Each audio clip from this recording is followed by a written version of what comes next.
And I just want to make sure everyone can see my screen. Yes, you're good. So with that, I'll mute and you are off and running, my dear. All right, so my project is called Career Progressions and Experiences of Late Career Women Strength and Conditioning Coaches. And I first off wanted to thank my committee. It takes a lot of work to get a grad student through a doctoral program. And so first off, just wanted to say thank you specifically to them for all the work they've put in helping me through this process. So the literature, just to give a brief review, it's been done specifically on women in coaching as well as women coaching in strength and conditioning. Sometimes I also had to borrow outside of those two fields because the literature just didn't exist. And so it's a relatively brief period of time this literature's been going. So it was important for me to be able to pull in other things that were relevant and that we could use in this area to kind of expand. So just to give everyone an idea, the overall body of knowledge from 2000 to 2022, if we look at women in coaching, there's about 1,000 peer-reviewed studies that have been done on that particular topic on a wide range of different issues. Whereas if we look at women strength and conditioning coaches, there's only been 6. So clearly there's a gap in that research. We don't know a lot about these women. So that was part of the reason why I wanted to do a study on them, to learn more about the things that we don't know and see the professionalism that they can bring to the table and enlighten us. One of the big major things that I want to explain was role congruity theory. And this is something I want to touch on in my study and understand further how the experience is measured up. So basically role congruity theory is the idea that men are perceived more favorably than women in leadership roles, and that women's behavior is often judged using standards that are applicable to men. And so as a result, oftentimes women might be seen less favorable, and that attitude can result in either fewer opportunities, or they may not get a chance because they aren't seen as a viable candidate for a leadership role. All right, so there's a number of identified barriers in women in coaching, and I want to just briefly go over some of those barriers just so that people could understand better what I was trying to fill in and what we already know within the literature. So there's something called the Title IX deficit. So this is the idea that in 1972, prior to the passing of Title IX, women were actually coaching 90% of the positions within women's sports. And in 2014, that number was actually down to 43%. So basically the understanding here is that there's more men coaching women than women coaching women at this point in time, at least 10 years ago. So the job satisfaction is also an important barrier that we need to understand. So in order to get to late career, you have to go through early and mid-career. So that's important to recognize. And this is one of the places I borrowed some research from physicians, knowing that mid-career physicians actually are more likely to burn out in their mid-career than in their late career. And then there's the work-life conflict. So this is the idea that women can contend with their personal life tensions and coaching in a way that's not present for men. And they also have to contend with double standards that can be placed on women, especially within coaching positions. There's also something called bearing the burden of doubt. So this is additional work that women have to undertake in order to be taken seriously in leadership positions. And there's also a lot of research done by Nicole Lavoie speaking about blaming the women narrative and ways in which women actually are blamed for not being in coaching. So if they're not in coaching, it's because they don't want to be, or there's different things about them that makes it unsavory or unreliable for them to be in the position. And then there's mentorship. So mentorship can help with those unwritten rules or engage in those powerful networks that can help people to navigate through the system. And women are often not given quality correction at all, or they aren't given the same type of mentorship, is what the literature indicates. And then there's homophobia as well. So women lack the traditional indicators of heterosexuality. So if you're not in a marriage-like relationship or you don't have children, it's automatically assumed that you're gay. And there's also a climate within athletics that continues to be very misogynistic, sexist, and then perpetuates homophobic attitudes. So those are all the predominant barriers that come through. And then as we look at the career progression in terms of being a professional, there's a number of different things that came through from this study. So in the beginning, employees often invest most of their skills and knowledge and experience in that professional development. And when doing so, that attending college is probably the most common way and consistent way to get to high level career paths like strength and conditioning. And then Brooks et al. Did a study, and they mentioned that internship process is very much a part of the athletics business model. So it's basically built on having different exposure into the career, and then having graduate assistantships and internships and practicum. So many of the people within my study actually had multiple positions before entering. So once they had that preliminary experience, they moved into the entry level, where they probably got their first assistant coaching position where they are being paid. And then they would transition to early, mid, and late career if they continued to stay within the profession. So just so that we're all on the same page, early career is less than 10 years out of training and practice range. So that's when you're first starting your first role, and you continue for about 10 years. And then after that, you switch into mid-career, which is 11 to 20 years of professional employment in the field. And late career is 21 plus years in the profession.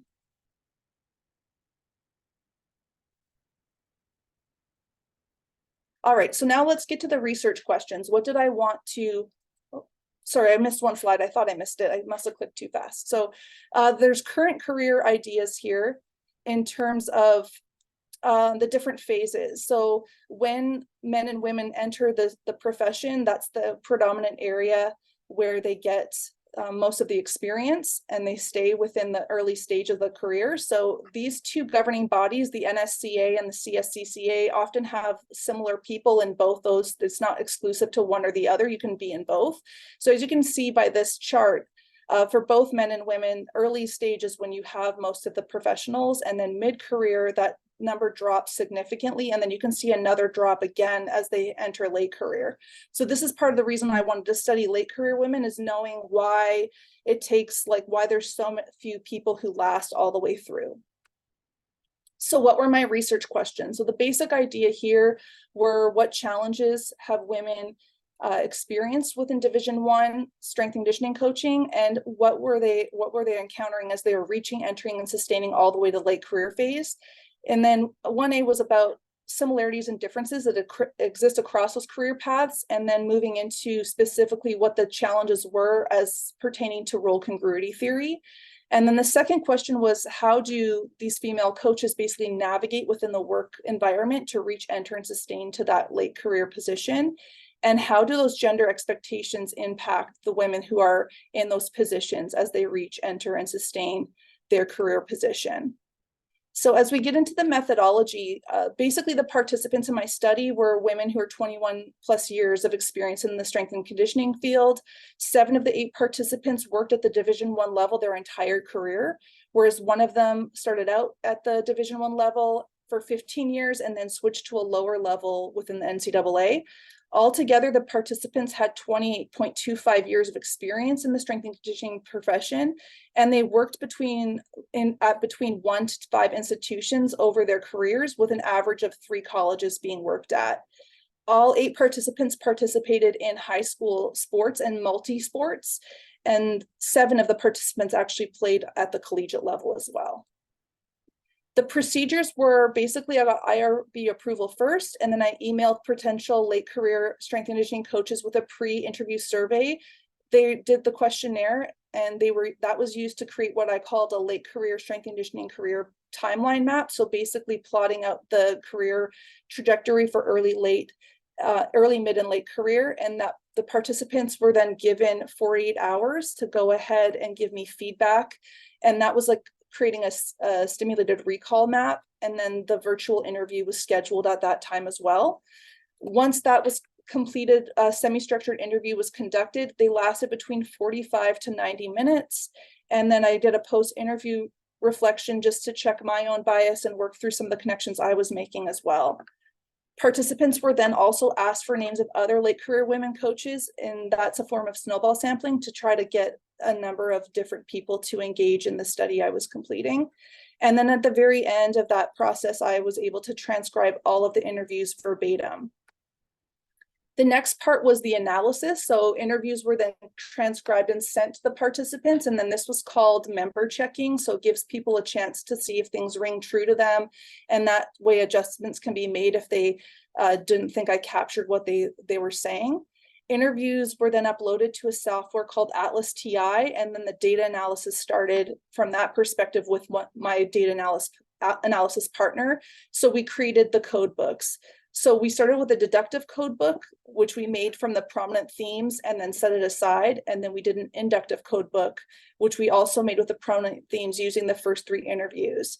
Later on, the codes that were created as we passed through the interviews after the first 3, we actually went back through just to make sure the relevant data was identified for all the interviews. And then the second part of that was deductive codes were being used to pass through the data. So we went back and grabbed that deductive book and went through those to make sure we didn't miss anything. And then overall, the data was analyzed between 5 to 6 times for each interview. So what did I find?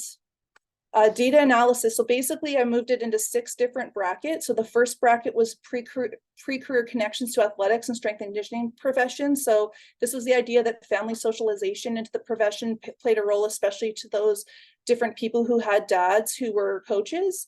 And some of them also had mothers who were very supportive of them going into careers that were non-traditional or male-dominated professions.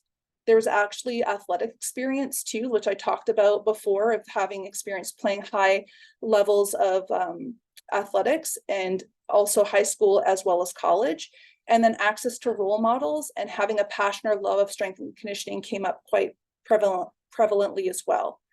The second part was socialization. So this is the components of reaching, entering, and sustaining to the strength and conditioning profession. So access to graduate assistantships, internships, practicums, the ability to network. There's also mentorship. So the idea of like, there was general mentorship, but then I also found there were some different things that men were doing and different things that women were doing. So I was able to parse those apart so that we could get a little bit more information on what those differences were. And then there were prominent barriers encountered by women's strength and conditioning coaches. So these were entry-level barriers. So feeling pressure to learn a lot in a short period of time, or feelings of being underqualified.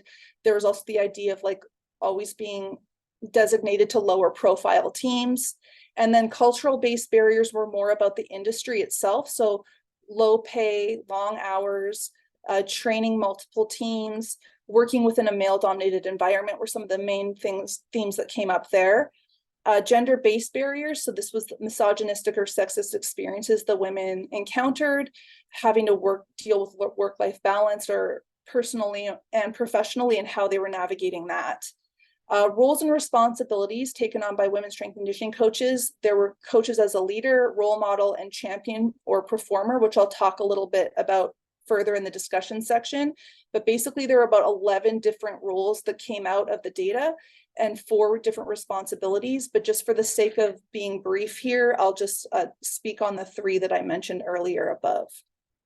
I also was able to move things into different brackets in terms of the experiences encountered by women's strength and conditioning coaches across career phases. So this had to do with the pre-career phase, experiences that they experience across the entire breadth of their career, early career things, items that came up in the cusp, like early and mid. There were some items that came up early and late and skipped mid-career, and then mid-career items, and then again, the cusp of mid-career and late career moving into late career. So especially for this particular section, I just wanted to make sure I identified that these were specific questions I was asking about their experiences in early, late, and mid. So if I asked about prominent experience and they talked about positive things and perceived challenges, then I skipped to the next question. Some of the time I also had to prompt further. If they didn't mention something positive or a perceived challenge, then I would ask a question further just to make sure I covered all my bases. And then the 6th and final bracket was different strategies women strength and conditioning coaches were using to navigate the barriers that they were encountering. So some of them were change strategies. So this was ways in which they were looking to modify the system or create boundaries. Or the other piece was persistence. So using their tenacity or ways in which they were working through bearing the burden of doubt. And then there were foundational strategies, and that was providing child caregiving or child care, and then using support strategies from their colleagues and whatnot to get through difficult situations. So as we move into the discussion section, these are basically the findings and how they relate back to the literature. So challenges encountered by women's strength and conditioning coaches. This was my first question that I was looking to answer. So one of the big challenges was bearing the burden of doubt. And this was a consistent issue that women dealt with from early career all the way through to late career. They were still dealing with this as well. Experiences of isolation. So this was the idea that lots of times women in the field were the only woman in their entire department. And this was very challenging to them because they had to contend with many different issues without anyone really having their back per se. And if they did find other women, they would find them at different portions or parts of their development. So they might be able to rely on them, but they weren't necessarily in their own department, especially the strength and conditioning side. There's also intersectional identities that came through. So this is the idea of people dealing with different queer or race or motherhood. Even as they age through the system, they also could be dealing with levels of isolation. So it's like an extra layer of additional isolation on top of just being a woman in the field as well.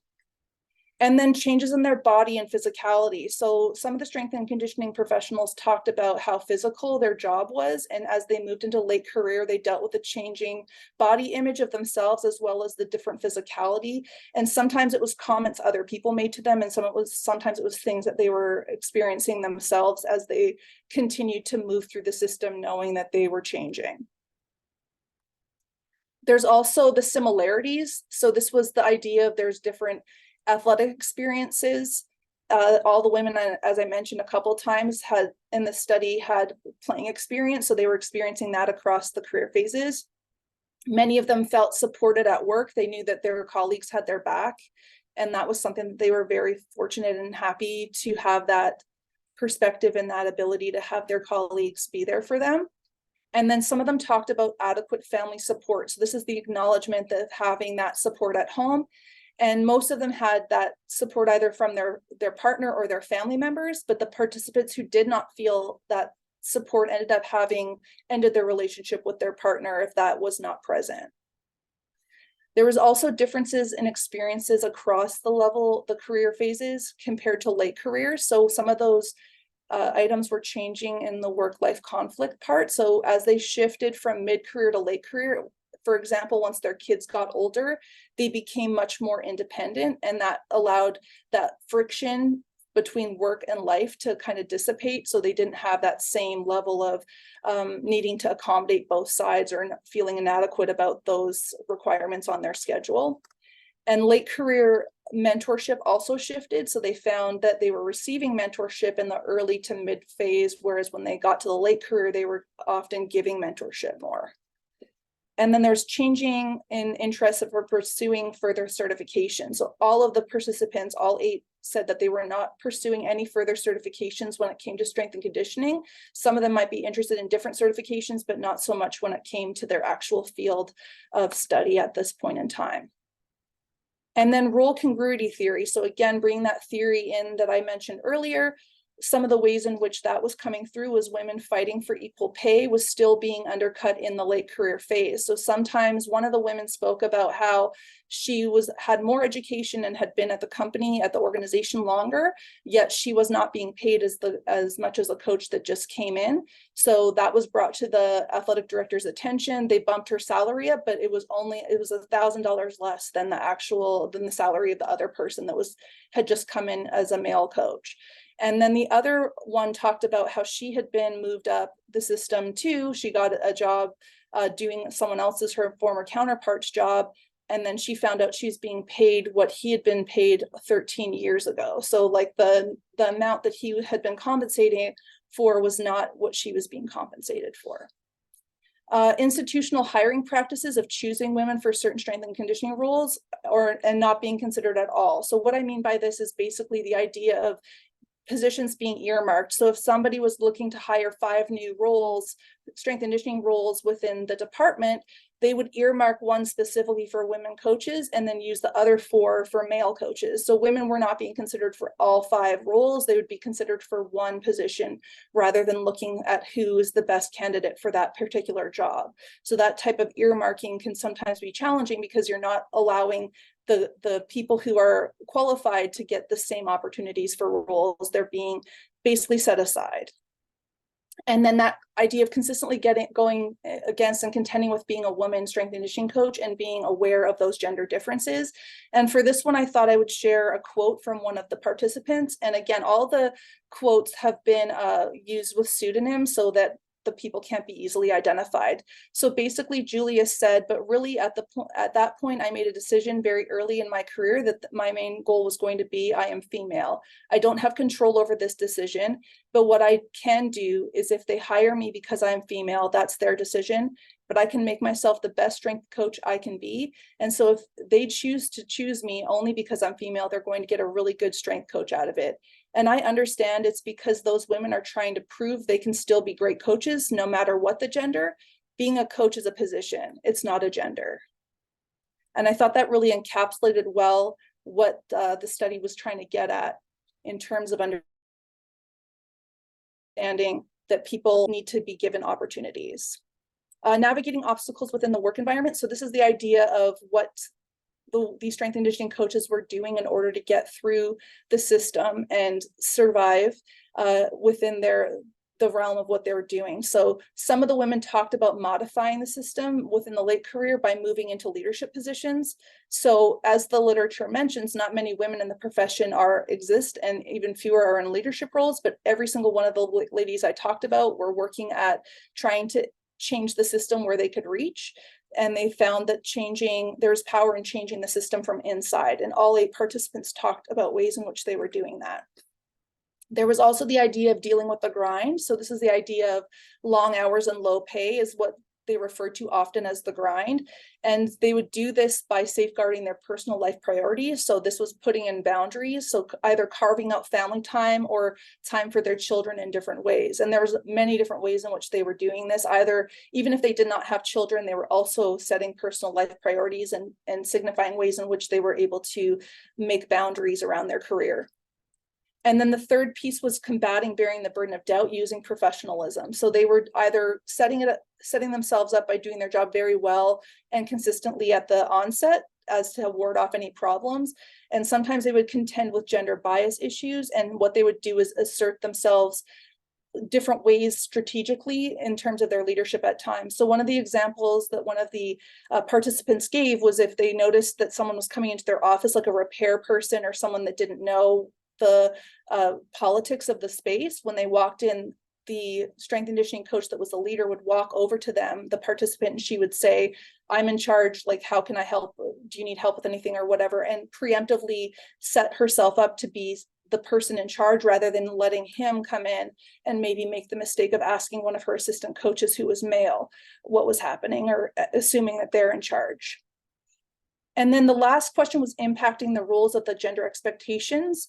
And this is the idea that the coach is a leader. So some of the concepts came through here were that getting the most out of people was a very prominent theme. So people being athletes, it could also be the coaches they were working with as well as the administrators. So they were always looking at ways that they could step up and show their leadership. Sometimes it was through committee and leadership involvement within their department, or even at the larger scale level of getting up to the institutional level, because some of them were doing that as well. Discipline and accountability were some of the ways in which they had to do that too.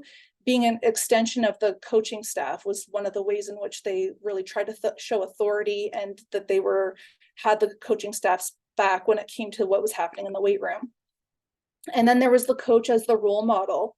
So this was the idea of providing timely and meaningful support for their athletes and focusing on specifically targeting women athletes and how they could impact their careers moving forward. And then there was the coach as the champion or performer. So striving to performing their best. And I thought that it may be a continuation of either their athletic career, or it also could be a way that they were overcoming bearing the burden of doubt. And then in terms of responsibilities, there was a number of different responsibilities, but I just shortened the list to this just for the sake of being a little more brief. But coordinating travel, working through the conferences and professional mentorship, membership and renewals was another thing that they would do. Outreach efforts to the community, cleaning the weight room, and looking after the nutritional needs of the athletes, as well as taking a holistic approach to athlete development. So they were very interested in seeing the athletes as a full human and not necessarily just the athlete as a one-dimensional perspective of the person. Are there any questions?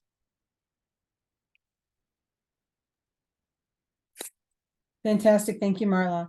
And so at this time, we'll open it up to the committee members to start off with, to bring up things that you'd like Marla to maybe speak to a little bit further, or questions you have. So for the committee members first, if any of you would like to kick it off.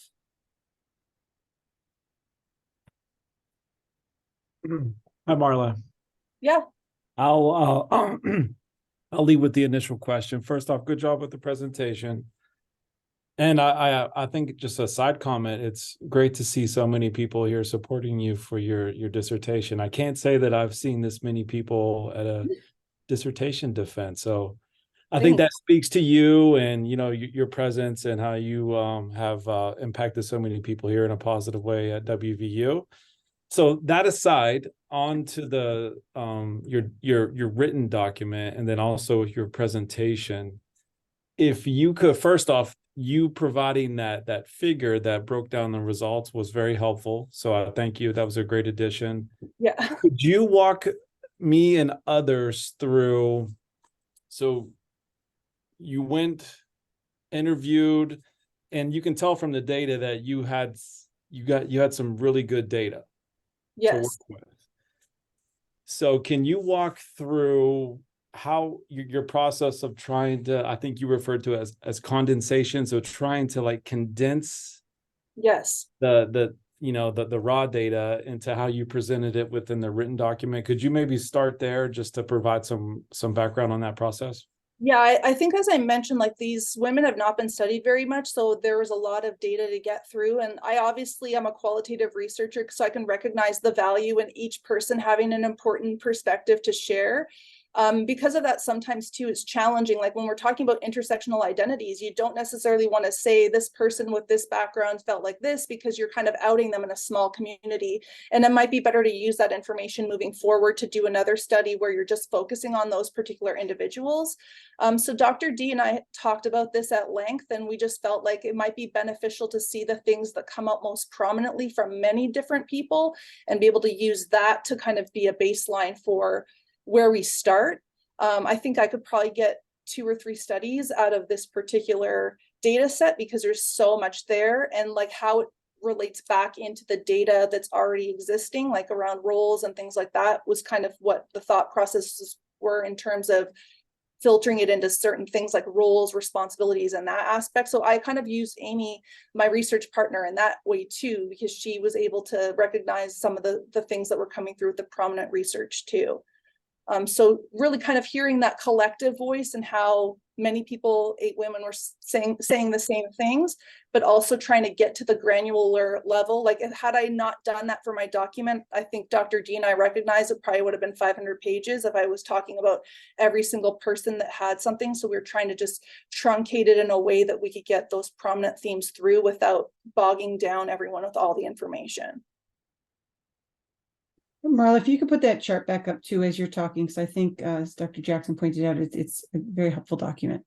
Oh, just the one that the Yeah. sheets. Okay. Yeah. Because the data was, and then Dr. Wine, if you want to go ahead and respond, and then I know Dr. Walker has her hand up. I will defer to Dr. Walker for the time being. Awesome. All right. Hey, Marla, excellent job. This has been a long journey, and I'm just so happy to see you here at this point in it today. And as Dr. Wyatt said, having this many people here certainly speaks to who you are and your character. Just a quick question, and we've had discussions about this with your data set, but I think certainly providing some context for others as to how did the coaches articulate the manifestation of their intersectional identities? In particular, did they express them as sort of traditional Crenshaw legal representation, the way that intersectionality has been represented there, where people are suggesting they are both, they're not either mom or coach, they are both always mom and coach, and trying to navigate those identities in particular are very difficult? Or did they express them, or did you understand them as being how intersectionality has been represented in sport, which sometimes is as if people can sort of shut off being a mom. And when they go to the gym, they're a coach and they're only a coach. And when they go home, they're a mom and they're only a mom. Certainly that's how intersectionality has been explained and discussed, whether appropriately or not in sport. But outside of sport, you've seen it explained and articulated in a much more traditional scope. Can you speak to how your participants articulated? Yeah, I think that it was a number of different ways. I thank you so much for this question. So I felt like some of the women, when they spoke, they said that being a mom made them a better coach, and being a coach made them a better mom.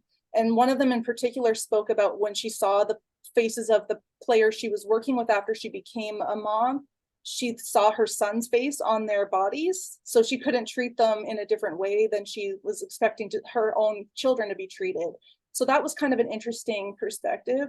And then also, like, the piece of it, sometimes it wasn't anything that they said specifically, like as their own personal identity. It was just things that they were contending with, like being a different, knowing they were different in a system that didn't necessarily accept them for who they were, or knowing that people around them didn't necessarily know how to support them because they didn't know that there was any difference that they were experiencing. So it came up in a number of different ways. I feel like the Crenshaw model, like where you're dealing with 2 or more layers, that could be something that was prominent, but also sometimes you are who you are. So it's kind of a mix across, it depended what the caption was kind of getting at, and that kind of perspective as well too. So I think there's a number of ways that it fit. It just depended on the context of the item that was being brought forward.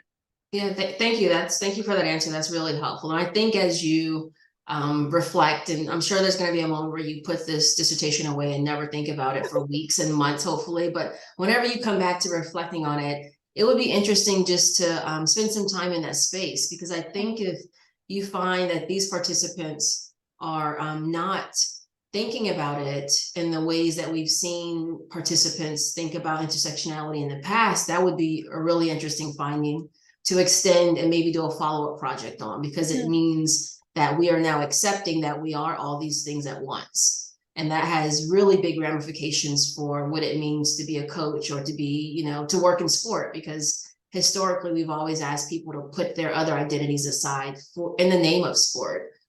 So that would just be really interesting, but thank you for that answer. I just wanted to also follow up on something you said about the not thinking about it part, because there was an interesting thing that kind of resonated as you said that, was that lots of the women talked sort of about gender blindness and not seeing other people's gender while they were coaching them. So they might be a female coach, but they were specific about saying, I don't see gender when I'm working with my athletes. And I found that to be really fascinating, because it came up like 3 or 4 times. And so I kept wondering, like, what was it about that? Is it sort of like color blindness where you don't want to show that you're seeing it, or is it something you're not considering? I think I have to do a little bit more digging and some thinking about how that kind of fit in, because it also could be that since you're in a system that also is male dominated, maybe you're doing that because you need to fit in and not take gender in that way. I'm not sure. Yeah, that is a really good point that you brought up, and I don't want to dominate the time here, but just a quick follow-up to that, because it's just so interesting, is that would be really fascinating to see if they're using the colorblind mindset from that we've seen that has perpetuated and sort of helped sustain racism, if they're using that in the same way to sustain themselves in a really sexist environment, right? Like they're doing what they have to do to fit in by trying not to see the one thing that ensures that they do not fit in that system. That would be just really, really interesting work to both examine, again, reflect on once you've had some distance from the dissertation, but also build on that research and some follow-up studies. So that's really, really good insight that you shared. Thank you for that. And I'll stop talking now. Fantastic, Marla. They're great pieces there. Dr. Jackson, you had your hand up. Great. Marla, I also want to commend you on managing this large amount of information. And in particular, I just want to note how much more focused the introduction and the setup was, and appreciate you for taking the comments of the committee into heart when you did the revisions and move forward in the study. I have a few questions kind of going back to the way you set up your code book and your deductive coding, and also related to role congruity theory. Mhm. And I apologize if I missed it, but I was trying to find like the list or what were the deductive codes that you started with, and in particular, which ones were connected with role congruity theory. I'd have to go back and take a look. I don't know if I included that into my actual document here, but basically what my coding partner and I did was we just went through the different aspects of the questions that I was going to be asking, and we looked at what some of the codes would be that would go into those particular items from the literature. And we were looking at themes and some of those recognitions there. And that was sort of how we set up that deductive code book to begin with. And then when we did the inductive coding, we then cross-referenced it with the coding that was done in the inductive to make sure that everything, all the bases were covered. So Okay. she went through the literature with me as well, especially the predominant literature around women in strength and conditioning coaching prior to us setting up that deductive code book. Okay. Well, I guess I was asking because so at certain points in the dissertation there was a little bit of a slippage when you were talking about role congruity theory, like Okay. a couple of places where you were like you were applying it in terms of women coaches being compared to men coaches, but it's really about sort of women being compared to masculinized standards and expectations Mhm. that are actually something that men can be unfairly compared to Yeah. as well. And also equally about women not necessarily not meeting a male standard, but failing to meet what someone would assume would be a female standard. So if someone Right. might expect their and I hear you agreeing with me, but I guess what I'm not seeing is how you pulled out that nuance, like in your actual study. So I'll let you speak since you seem to be Yeah, also so my, go ahead, sorry. I was just going to say, I think part of the thing that I was able to do too is they had done a couple of studies with women in the higher levels of administration on role congruity theory. And that was the items I was trying to pull through when I was fitting that through the literature and the discussion and showing some of the parallels happening from the women who were in senior women administrator roles and the concepts that they were also contending with, because there's nothing yet in the strength and conditioning materials yet. Yes, and so what I guess I'm looking for are the very specific things that you were kind of that you drew from those studies and you put in your code book. And we can that would be kind of what I would want to see. So like Okay. for a research question about whether what you just asked, whether the same patterns apply, I think it would be strengthened if you actually included the things you were Yes. looking for, and then whether or not you found those particular things. Yeah, I can definitely, I have to take a look back at my deductive code book, but I could share those codes with you for sure. Okay. And I want to say again, I just really appreciate the attention you gave to the people in the study, and that I thought the moments where they were talking about this issue of like the sort of standard being set by football, Yes. I thought that was fascinating. And I'm kind of curious about how you would think role congruity theory might play in that kind of practice oriented thing for strength and conditioning coaches.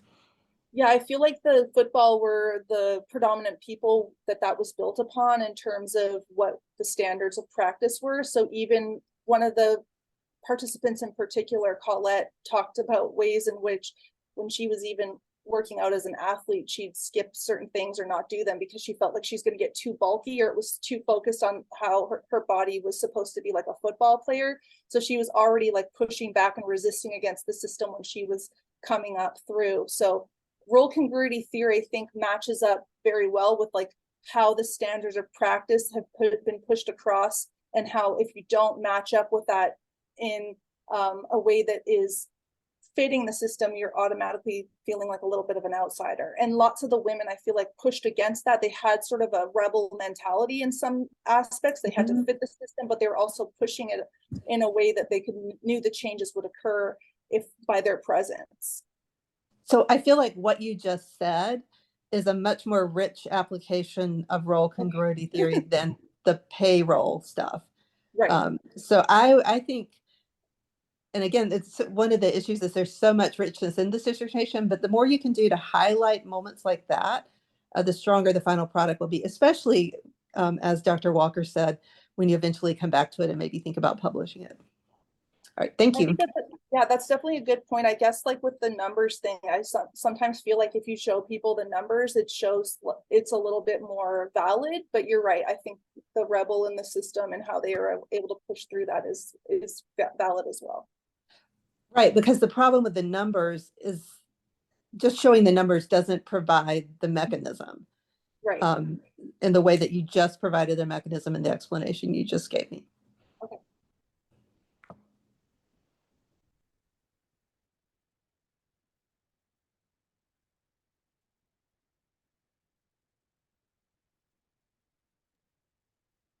Dr. Ryan or Dr. Walker or Dr. Wyatt, is there something you'd like to come back to or something else you'd like to ask around the process or product that Marla has produced?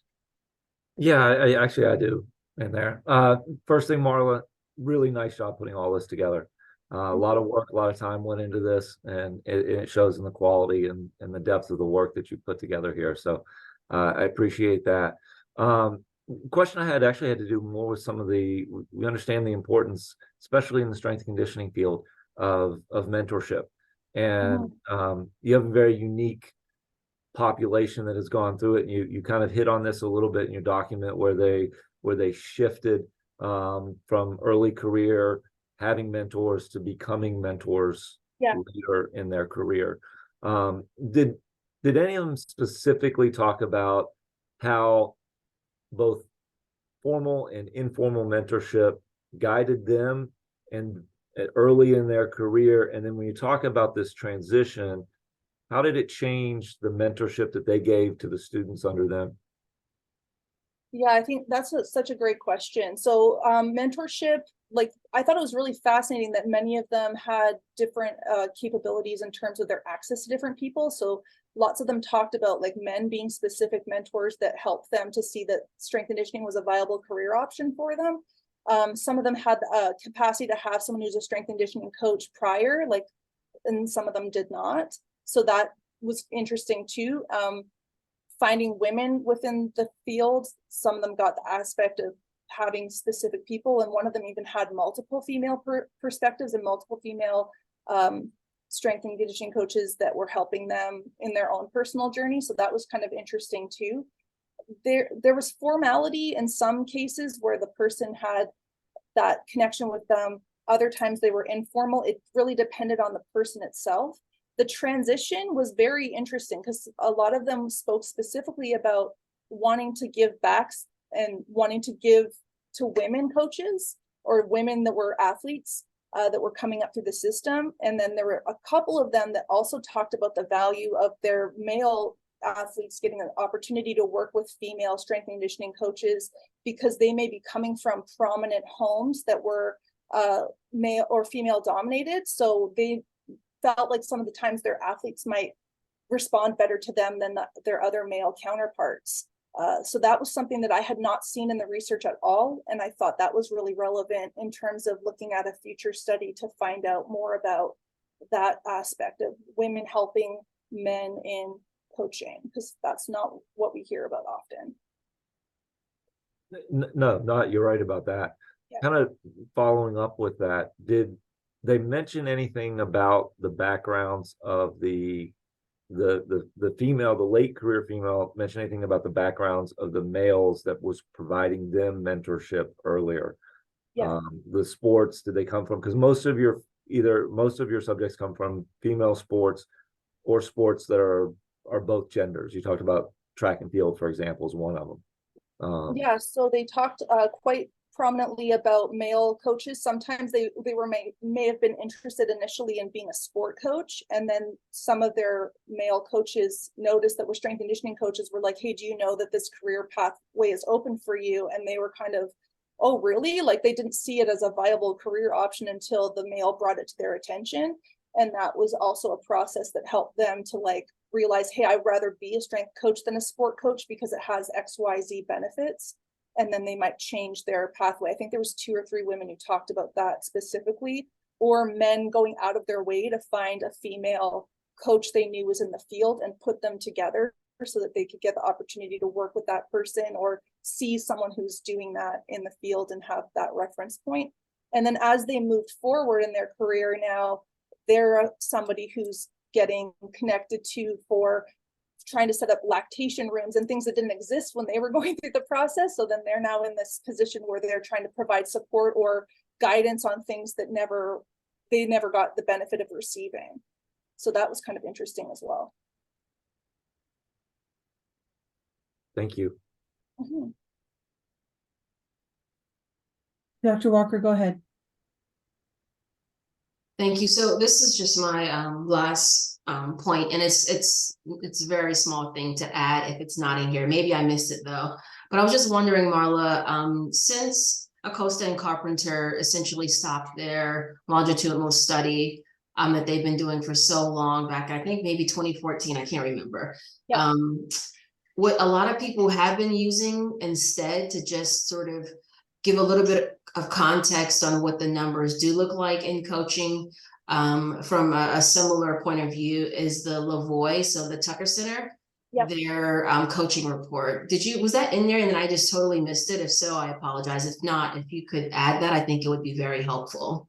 Yeah, I think I'll have to add it. I'm not Okay. sure that I had that in there, but yeah, you're right. And I think we should do a Walker and Gladstone longitudinal study. There we go. Let's get it going. After you take some time off, Yes, please take some time off. No, I think that piece will just, again, even if you don't use it a lot in the paper, it's just a really important piece for people to see because it certainly informs this work. Yeah. That's it for me.